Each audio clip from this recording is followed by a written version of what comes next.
Greetings from Rwanda, where behind me, finishing touches are being put to the country's largest memorial to coincide with the 10th anniversary of one of the most brutal atrocities of the 20th century. Now, there are 130 such memorials spread across the country in honor of the close to 1 million people who lost their lives in the spring of 1994. Now, away from the formal ceremonies, many Rwandans are recalling just where they were and what they were doing the day evil came calling. That's when Hutu extremists, otherwise known as the Interahamwe, a loose translation meaning those who kill together, set about on a campaign of savage slaughter, bent on exterminating the minority Tutsis. They shot, clubbed, hacked, and butchered for 100 days. And all this while the world stood by and watched. 10 years later, the scars of genocide are everywhere here. This was the scene at the Catholic Church in Inharama, a 2-hour drive from the capital, Kigali, a decade ago. Thousands of butchered bodies littered the church's compound. In this mostly Christian country, churches like this were often seen as the ultimate sanctuaries of peace and security. This is the church 10 years later. The stench may be gone, but most of the remains are still there. The date was Friday, April the 15th, 1994. A little over a week after the genocide began in earnest. Right here in this church, several hundred Tutsi families seeking refuge in the one place they thought would be a safe haven. Suddenly, they were surrounded by scores of members of the Hutu militia. And by the time the day was over 5,000 of them lay dead. These skulls piled one on top of the other, a reminder, locals say, that genocide took place here. Other remains stuffed in sacks, usually used for carrying bananas, placed by the church's entrance. 48-year-old Pacific Rutaganda hid here with his father, mother, brothers, sisters, and other relatives. He insists the only reason he survived was because he lay for hours underneath stacks of dead siblings. Our priest assured us we would be safe here in God's house. We thought the murderers would never think of attacking us here. We were wrong. We were so wrong, he says. He lost 18 relatives in all and says his family's remains are among this human horror of skulls. And he points out how the innocent were slaughtered in those 7 hours of savagery. A club swing here, a machete blow there, a single bullet hole to this man's head, a cracked skull from a garden hoe, an arrow still stuck where it struck a woman's head. And all across the church's pews, the clothes worn by the helpless victims. But it's not just the victims' bones that remind us of what happened here. There are other personal possessions. A woman's purse, a running shoe, and even a rosary. Another miraculous survivor who crawled out from underneath the dead that day was 50-year-old Dansila Nyirabazungu, a pregnant mother hiding out with her husband and 2 daughters. She passed out during the killings. When she came to, her loved ones lay slaughtered around her.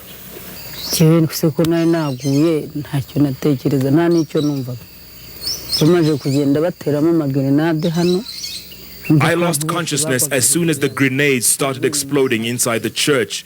All I remember is people running about in a panic and bodies falling all around me, she says. A month later, she gave birth to a boy. She named him Hachizimana, a local word meaning God will protect. She often brings him back to this site to remind him, she says, of her country's savage past. A 10-minute walk from the church is the home of one of the genocide's confessed killers.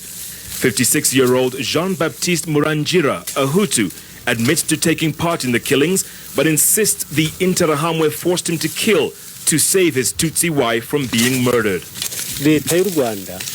Many of us didn't kill because we wanted to. We killed because we had to. It was either we kill or be killed by the Interahamwe. We really had no choice, he says. Both survivors know about the presence of killers like Murangira in their community. They say they don't mind, that it's time the country exorcised its past demons.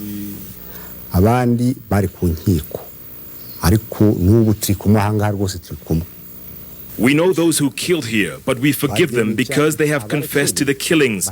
We even live with some of them here. We know them, but we forgive them, he says. But perhaps it's 9-year-old Hachizimana who best sums up the hopes and feelings of a grief-stricken nation.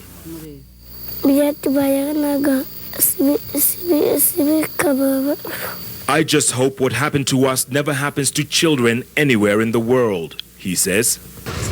As a nation braces itself after a decade of what's likely to be a painful reminder of its shameful past, hope springs eternal in the land of 1,000 hills.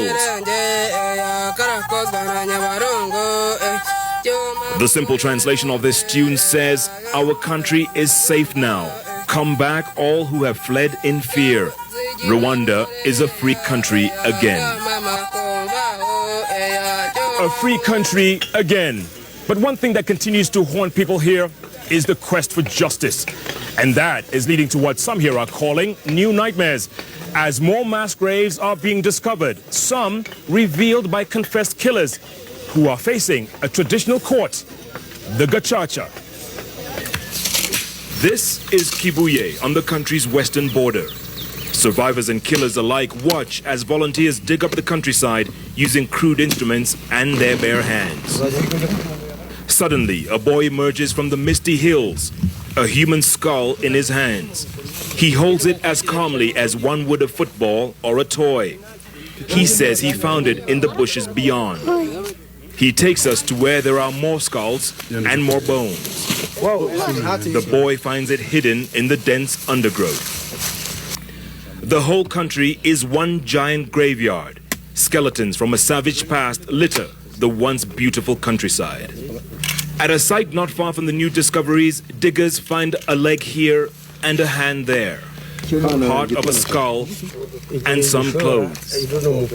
Villagers recognize a tattered dress worn by a woman they say was known as Esther, and a t-shirt they claim belonged to her newborn. The infant skeleton is probably long decomposed. And this skull pulled out, still with a rosary around its neck. The remains, about a dozen on this day, are unceremoniously dumped into sacks. Sacks that will be used again by the villagers to carry everything from meat to flour. The discoveries of mass graves across the country are due in part to former killers confessing to their crimes as part of an early prison release program recently introduced by the Rwandan government. Once released, they are channeled through a traditional court system locally known as Gacaca, where they appear before a jury of their peers, in this case, mostly victims' families. Billboards line the highways across the country, urging Rwandans to, in their own words, reveal what you did and tell what you saw. I think the release of these thousands of genocide suspects has created a dichotomy in reactions. Of course, the families of those who are affected are very pleased. Some people hope that this will give them an incentive to provide evidence for the traditional courts of Gacaca, but for the survivors, it has intensified their fears about their own security. This is a typical Gacaca court underway near the town of Nyamata, a 2-hour drive outside the capital, Kigali. Over 50,000 innocent victims were slaughtered in this area alone. It's a bare-bones setup, a makeshift shelter underneath a tree with a few chairs and tables provided for the court officials. Before every sitting, those gathered observe a minute's silence for the genocide victims. Then it's down to business. Evidence tediously taken down. Suspects recount what they saw and what they did. Killers mingle freely with villagers. This man admits to killing 2 women and 4 men. Another admits to borrowing a wheelbarrow and helping dump several bodies in a nearby pit latrine. The Gacaca courts may not have the feel or indeed the funding of conventional courts, but many here agree they may end up delivering for the Rwandan people what the International Criminal Tribunal hasn't been able to. Gacaca court in Rwanda, they are working until they are solving the problem of some people, because they are telling us what really happened. The one who did it, he's agreeing that they did that job, and they are telling us the truth. 30-year-old Henriette Mutegwaraba's parents, brothers, sisters, and cousins were all slaughtered while she watched. She says the prospect of facing the killers of her loved ones is nothing short of harrowing. I'm ready to forgive him. But I'm not feeling to meet him. Why? Why meeting him? Even I sent a message, but I let forgive him, but I don't want to meet him. Memorial sites like this may help heal the physical scars of genocide. Healing the mental scars, the pain no medicine can ever heal, could very well take generations. Now, no one doubts that Rwanda has come a long way in the last 10 years. The physical scars are all but healed, and the country seems to be pulling itself up by its bootstraps.